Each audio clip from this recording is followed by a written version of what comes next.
Asthma के बारे में हम जो कुछ भी सोचते हैं, क्या वो सच है या फिर कहीं हम एक बहुत बड़ी गलतफहमी में तो नहीं जी रहे? आज हम इसी की पड़ताल करेंगे और अस्थमा की असली कहानी को परत दर परत समझेंगे। जरा इस नंबर पर गौर कीजिए, 42%। इसका मतलब पता है क्या है? दुनिया में अस्थमा से होने वाली हर 100 मौतों में से 42 मौतें सिर्फ भारत में होती हैं। चौंक गए ना? लेकिन सवाल यह है कि ऐसा क्यों है? इसकी वजह कई हैं। जागरूकता की कमी, हमारा बढ़ता हुआ प्रदूषण और इलाज तक सही पहुंच न हो पाना। सच कहूं तो ये सिर्फ एक आंकड़ा नहीं है, ये एक बहुत बड़ी चेतावनी है। ये शब्द एक पल्मोनोलॉजिस्ट ने अपने एक मरीज से कहे थे। सोचकर देखिए, एक मरीज जिसका अभी अभी लिवर ट्रांसप्लांट हुआ है, मतलब एक बहुत बड़ा ऑपरेशन, वो दिन की 20-20 गोलियां खाने को तैयार है, लेकिन एक छोटे से मामूली से इनहेलर से घबरा रहा है। ये डर ही तो है, एक सामाजिक कलंक जिससे हम सबको मिलकर लड़ना है। तो चलिए सबसे पहले और सबसे बड़ी गलतफहमी को ही जड़ से खत्म करते हैं। आखिर ये अस्थमा है क्या चीज? अक्सर लोग इसे सर्दी, खांसी या कोई वायरल इन्फेक्शन समझ लेते हैं, लेकिन ये बिल्कुल वैसा नहीं है। अस्थमा एक क्रॉनिक बीमारी है। क्रॉनिक मतलब जो लंबे समय तक रहती है, बिल्कुल डायबिटीज या हाई ब्लड प्रेशर की तरह। इसका सीधा सा मतलब है कि फेफड़ों के अंदर लगातार सूजन बनी रहती है। और देखिए, जैसे डायबिटीज की दवा पूरी जिंदगी चल सकती है, ठीक वैसे ही अस्थमा को भी लगातार देखभाल और मैनेजमेंट की जरूरत पड़ती है।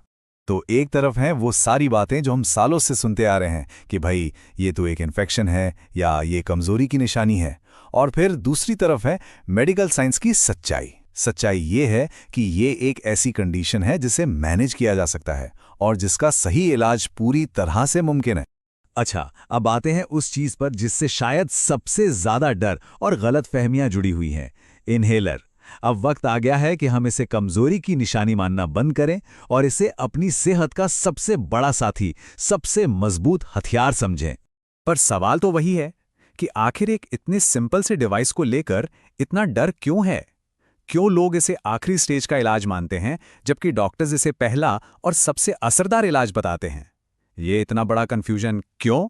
तो चलिए एक एक करके इन सारे डरावने मिथकों को तोड़ते हैं। सबसे पहली और बड़ी बात, इनहेलर की लत नहीं लगती, बिल्कुल नहीं। दूसरी बात, इसे तब इस्तेमाल करना है जब बीमारी की शुरुआत हो, ना कि तब जब हालत बिगड़ जाए। और हां, वो जो स्टेरॉइड्स का डर है ना, वो भी पूरी तरह बेबुनियाद है। पता है क्यों?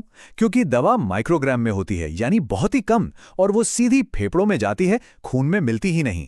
इसीलिए तो बच्चों की ग्रोथ पर भी इसका कोई असर नहीं पड़ता। और अगर साइड इफेक्ट्स की बात करें तो आप हैरान रह जाएंगे। गोलियों और सिरप के मुकाबले इनहेलर के साइड इफेक्ट्स तो ना के बराबर हैं। असल में ये अस्थमा के लिए सबसे सुरक्षित और सबसे सटीक यानी टारगेटेड इलाज है। देखिए, अस्थमा को कंट्रोल करने का मतलब सिर्फ इनहेलर लेना नहीं है। नहीं, ये एक पूरा प्लान है, एक 4 पॉइंट प्लान, जिसे अपनाकर कोई भी एक सेहतमंद और पूरी जिंदगी जी सकता है। तो क्या है ये 4 पॉइंट प्लान? चलिए देखते हैं। पहला, सही दवा सही तरीके से। दूसरा, अगर कोई और बीमारी साथ में है, जैसे कि डायबिटीज या दिल की कोई प्रॉब्लम, तो उसका भी पूरा ध्यान रखना। तीसरा, और ये बहुत बहुत जरूरी है, एक हेल्दी लाइफस्टाइल। और चौथा, फ्लू और निमोनिया जैसे इन्फेक्शन से बचने के लिए टाइम पर वैक्सीनेशन। अब जब हम लाइफस्टाइल की बात करते हैं तो इसका क्या मतलब है? याद रखिए, अस्थमा का मतलब है फेफड़ों में सूजन। तो खाने में ऐसी चीजें शामिल करें जो सूजन कम करती हैं, जैसे अदरक, लहसुन, हल्दी। रोज कम से कम 1 से 1.5 घंटा एक्टिव रहना है। स्विमिंग तो फेफड़ों के लिए कमाल की एक्सरसाइज है। और हाँ, एक बात और, प्रदूषण से बचने के लिए मास्क पहनना बिल्कुल ना भूलें।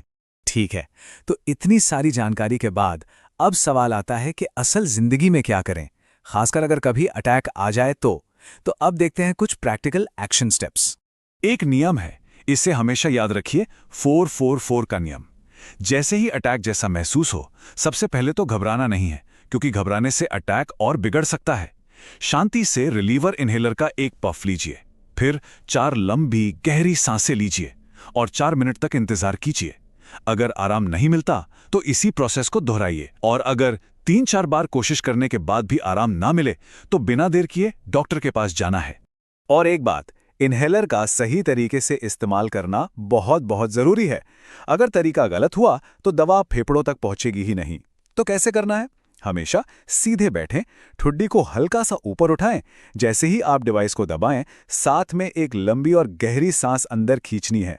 फिर 5 सेकंड के लिए सांस को रोक कर रखें और फिर धीरे धीरे छोड़ें। और जानते हैं सबसे अच्छी बात क्या है? इस बीमारी का पता लगाना बहुत ही आसान है। एक बहुत सिंपल सा टेस्ट होता है, PFT यानी पल्मोनरी फंक्शन टेस्ट। ये टेस्ट बस ये बताता है कि फेफड़े कितने अच्छे से काम कर रहे हैं। इसे साल में एक बार करवा लेना चाहिए, ताकि अगर कोई भी दिक्कत हो तो वो शुरुआत में ही पकड़ में आ जाए। और आखिर में एक सच्चाई जो शायद थोड़ी कड़वी लगे, हमारे फेफड़ों को जो नुकसान एक बार हो जाता है उसे पूरी तरह से पलटा नहीं जा सकता, वो इररिवर्सिबल होता है। तो ऐसे में सवाल यही उठता है कि हम सब अपने शरीर के इस इतने कीमती हिस्से को बचाने के लिए आज क्या करने वाले हैं।